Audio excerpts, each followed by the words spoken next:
Tetapi Undang-Undang ITE semenjak ada Satgasus ini, itu korban pidananya meningkat. Silahkan nanti setelah selesai acara, teman-teman buka websitenya SafeNet Indonesia. Justru ada peningkatan penggunaan Undang-Undang ITE. Apa yang terkarakterkan dalam peningkatan tersebut, yaitu meningkatnya pemidanaan terhadap kelompok yang dianggap berseberangan atau oposisi terhadap kekuasaan. Bahayanya, kalau Satgasus dibubarkan tapi tidak usah diungkap, bahayanya pekerjaan-pekerjaan dilakukan oleh Satgasus diambil alih oleh kelompok-kelompok tertentu. Kita bisa bilang, kita nggak tahu apakah itu di dalam Polri sendiri atau di luar Polri. Yang pasti pekerjaan-pekerjaan yang menguntungkan bagi sejumlah penguasa dari sisi politis maupun dari sisi keuangan yang ada relasinya dengan keberadaan Satgasus kemarin, maka mereka harus mencari penggantinya.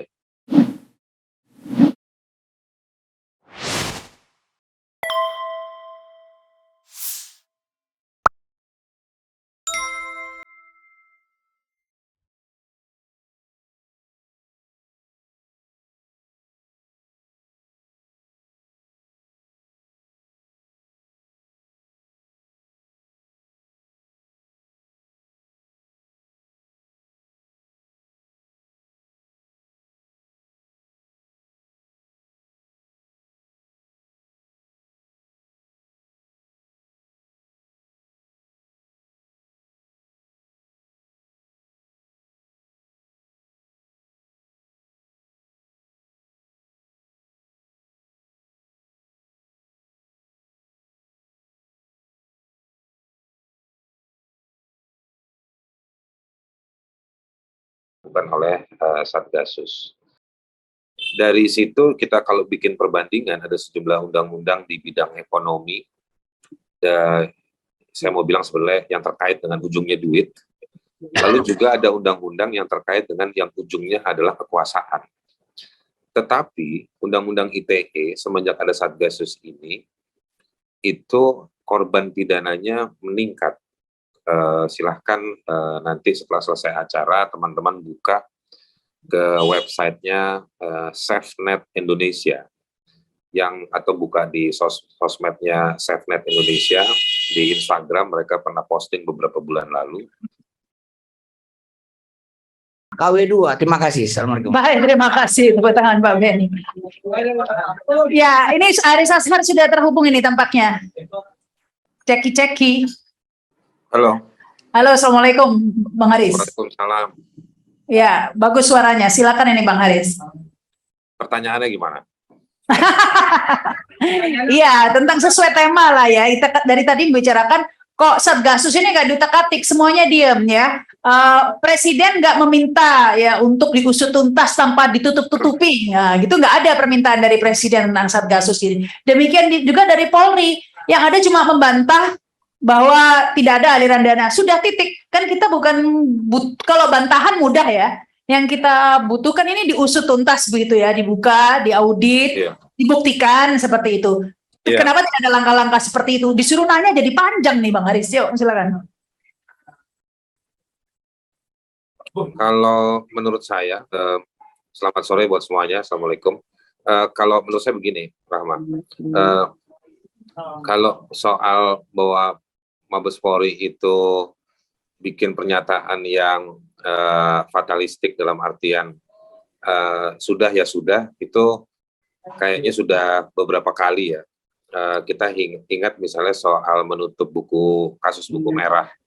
Dulu buku merah di KPK, di kepengurusan atau kepemimpinan yang sebelum KPK yang sekarang, ada penghilangan barang bukti yang diduga dilakukan oleh anggota Polri yang ada di dalam KPK. Lalu itu terkuak, ramai, dan kemudian diambil alih oleh Mabes Polri karena ada banyak tekanan waktu itu ke KPK. Dan setelah di dalam Mabes Polri justru dikatakan tidak ada perusahaan barang bukti dan tidak ada keterlibatan waktu itu terkait dengan nama Tito Karnavian. Nah, itu salah satu contoh untuk menjadi pembanding di kasus yang berbeda. Di kasus yang sebetulnya menjadi trigger pembubaran Satgasus, eh, itu diikuti dengan pembubaran.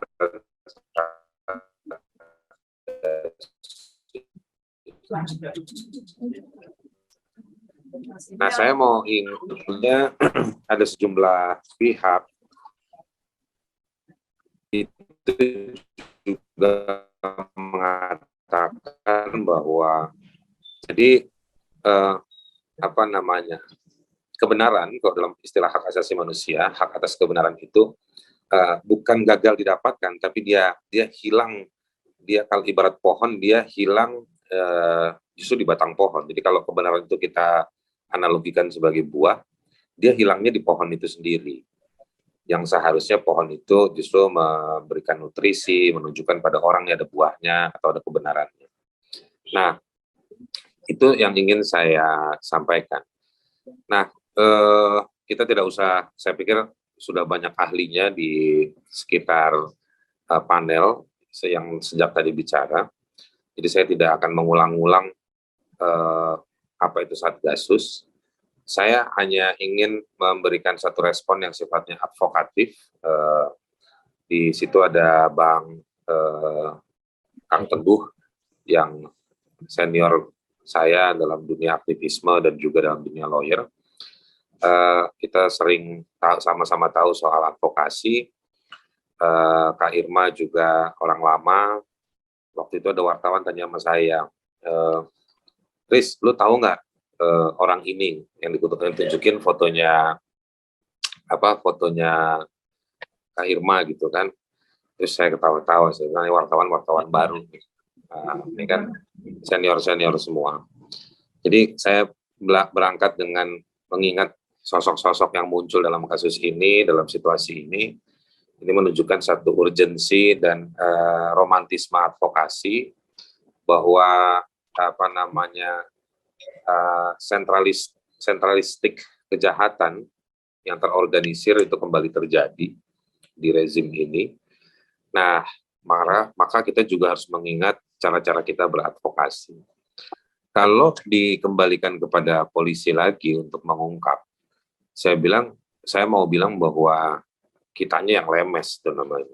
Untuk itu saya mau bilang bahwa baiknya adalah menggalang desakan publik, desakan netizen lewat petisi misalnya, lewat sejumlah tokoh untuk meminta ada semacam audit. Saya juga terlibat dengan sejumlah teman mendiskusikan bagaimana dan siapa yang harusnya mengaudit. Sebelum saya jawab hasil diskusi itu, mari kita cek sedikit soal Satgasus ini. Satgasus ini kalau kita lihat di pengantar-pengantar SK yang disusun, ditandatangani oleh setiap Kapolri dari zaman Tito Karnavian, Idam Aziz, lalu juga Listio Sigit. Salah satunya mencantumkan Undang-Undang ITE sebagai ranah kewenangan yang bisa dilakukan oleh Satgasus. Dari situ kita kalau bikin perbandingan ada sejumlah undang-undang di bidang ekonomi. Saya mau bilang sebenarnya yang terkait dengan ujungnya duit. Lalu juga ada undang-undang yang terkait dengan yang ujungnya adalah kekuasaan. Tetapi undang-undang ITE semenjak ada Satgasus ini itu korban pidananya meningkat. Silahkan nanti setelah selesai acara teman-teman buka ke websitenya SafeNet Indonesia atau buka di sosmednya SafeNet Indonesia di Instagram. Mereka pernah posting beberapa bulan lalu justru ada peningkatan penggunaan undang-undang ITE. Apa yang terkarakterkan dalam peningkatan tersebut yaitu meningkatnya pemidanaan terhadap kelompok yang dianggap berseberangan atau oposisi terhadap kekuasaan.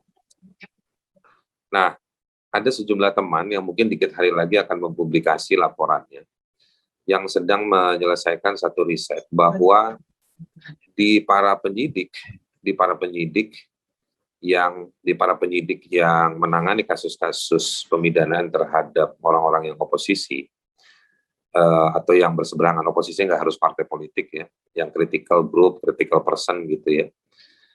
Banyak para penyidiknya adalah anggota dari Satgasus gitu. Nah, saya ingin membandingkan dengan terlepas dari kebenaran atau tidak PowerPoint yang sempat tersebar heboh beberapa minggu yang lalu. Saya ingin mengingatkan bahwa PowerPoint itu hanya menggambarkan soal relasi tindak pidana perjudian 303. Nah, dari situ saya ingin mengatakan bahwa karena kewenangan yang luas, tapi ada treatment yang berbeda. Di sektor tindak pidana yang diduga terkait dengan soal uang, itu justru sementara ya, saya ingin membuat pernyataan bahwa tindak pidana tersebut justru tidak berlanjut, dan wallahu alam, kita nggak tahu sebenarnya tindak pidana itunya sudah benar-benar tidak ada atau tetap ada dan dilindungi. Nah, itu kan yang jadi kontroversial hari ini. Sepertinya tetap ada dari grafik perjudian itu. Sementara kalau tindak pidana yang terkait dengan orang-orang yang dianggap kritis, kritikal atau oposisi, justru kasusnya banyak yang berlanjut dipidanakan.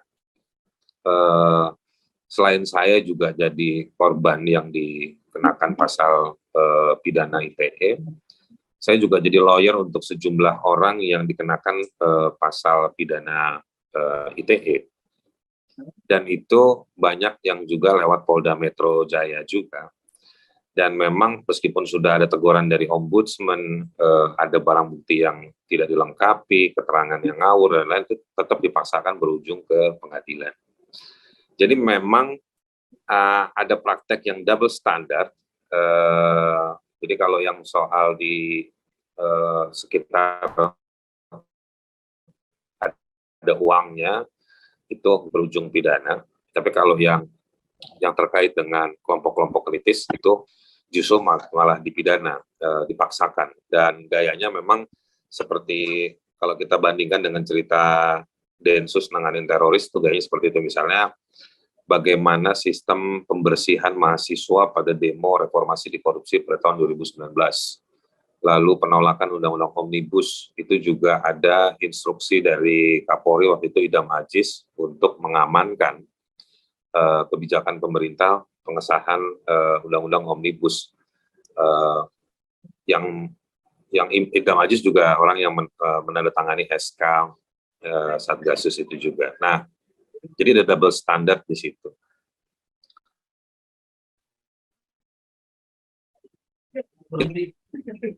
Jadi saya mau balik ke pertanyaan saya, bagaimana Satgasus tersebut pasca bubar.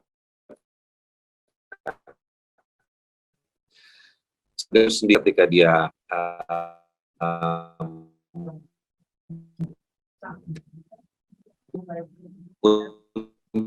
muncul wacananya,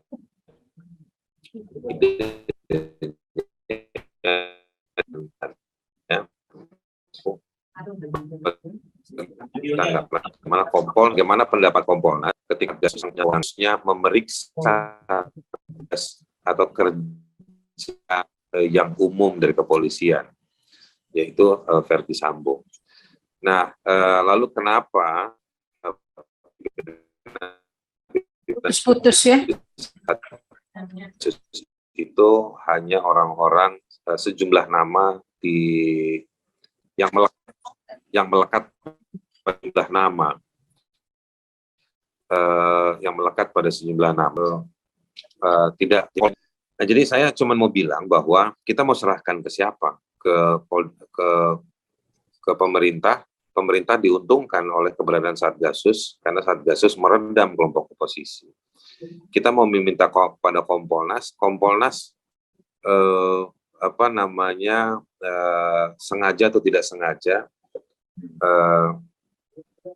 ask you to start your video. Okay. Nah, Kompolnas abai.